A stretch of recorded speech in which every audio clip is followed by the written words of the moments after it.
স্কুলে লটারি ভর্তি 2026-এ ওয়েটিং থেকে মূলত কারা চান্স পাবে প্রথমে জানিয়ে দিই। ওয়েটিং থেকে কারা চান্স পাবে, সেক্ষেত্রে যাদের ওয়েটিং লিস্টে সিরিয়াল কাছাকাছি রয়েছে তাদের কিন্তু দ্রুত সুযোগ হবে। অর্থাৎ যারা ওয়েটিং লিস্টে খুব কাছাকাছি রয়েছে তাদের সিরিয়ালটা, বিশেষ করে ওয়েটিং 1-এ যাদের সিরিয়াল 1 থেকে 10-এর মধ্যে রয়েছে সে সকল শিক্ষার্থীরা কিন্তু অধিকাংশ স্কুলে সুযোগ পেয়ে যাবে। কারণ অনেক স্কুলে আবার এই ওয়েটিং লিস্টের সিরিয়ালটা অনেক দূর পর্যন্ত যাবে, কারণ এটা মূলত নির্ভর করছে প্রথম মেরিটে কারা ভর্তি হচ্ছে এবং কাদের ভর্তিটা বাতিল হচ্ছে সেটার উপর নির্ভর করে কিন্তু এই ওয়েটিং লিস্টে সিরিয়াল যাবে। তবে অধিকাংশ স্কুলে কিন্তু ওয়েটিং থেকে টানবে।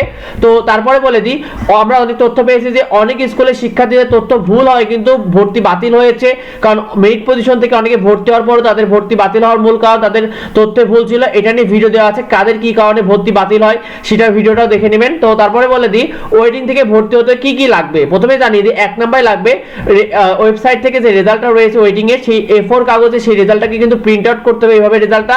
তারপরে জানিয়ে দিই 2 নম্বরে লাগবে অনলাইন থেকে ডাউনলোড করা অ্যাপ্লিকেন্ট কপিটা, অর্থাৎ যে আবেদন ফর্মটা ছিল সেটা অনলাইন কপিটা কিন্তু অবশ্যই প্রিন্ট আউট করে রাখতে হবে কম্পিউটারের দোকান থেকে A4 কাগজে।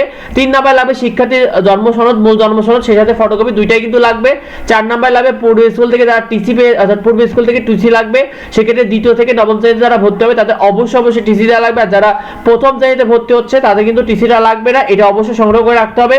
তারপরে বলে দিই 5 নম্বরে শিক্ষার্থীর পাসপোর্ট সাইজের ছবি লাগবে 2 থেকে 4 কপি। কিছু কিছু স্কুলে আবার স্ট্যাম্প সাইজের ছবিও নিচ্ছে, সেক্ষেত্রে স্ট্যাম্প সাইজের ছবিটাও কাছে রাখতে পারেন। তারপরে 6 নম্বরে অভিভাবকের এনআইডি কার্ডের ফটোকপি এবং কোটা যাদের রয়েছে কোটা সংশ্লিষ্ট ডকুমেন্ট রাখবে। তো এই তথ্যগুলো কিন্তু সবগুলো দিতে হবে। তো ফার্স্ট ওয়েটিং লিস্টে ভর্তি কিন্তু 22 ডিসেম্বর থেকে 24 ডিসেম্বর, সময় থাকবে সকাল 10টা থেকে 1টা পর্যন্ত। তো কোনো তথ্য যদি ভুল হয়ে থাকে তাহলে কিন্তু ভর্তি বাতিল হয়ে যাবে। কি কি তথ্য ভুল হলে বাতিল হবে এটা নিয়ে ভিডিও দেওয়া আছে, সেটাকে দেখে নেবেন। আর এই কাগজপত্র কোথা থেকে সংগ্রহ করতে হবে সেটা নিয়েও ভিডিও দেওয়া আছে, এই ভিডিওটা দেখে নেবেন। তো ভিডিওটি বেশি বেশি করে অন্যদেরকে শেয়ার করে দিন। ধন্যবাদ জানাতে পারে কে কে ওয়েটিং লিস্টে রয়েছেন কমেন্ট আমাদেরকে জানিয়ে। দেখা হয় পরবর্তী ভিডিওতে। ধন্যবাদ সবাইকে।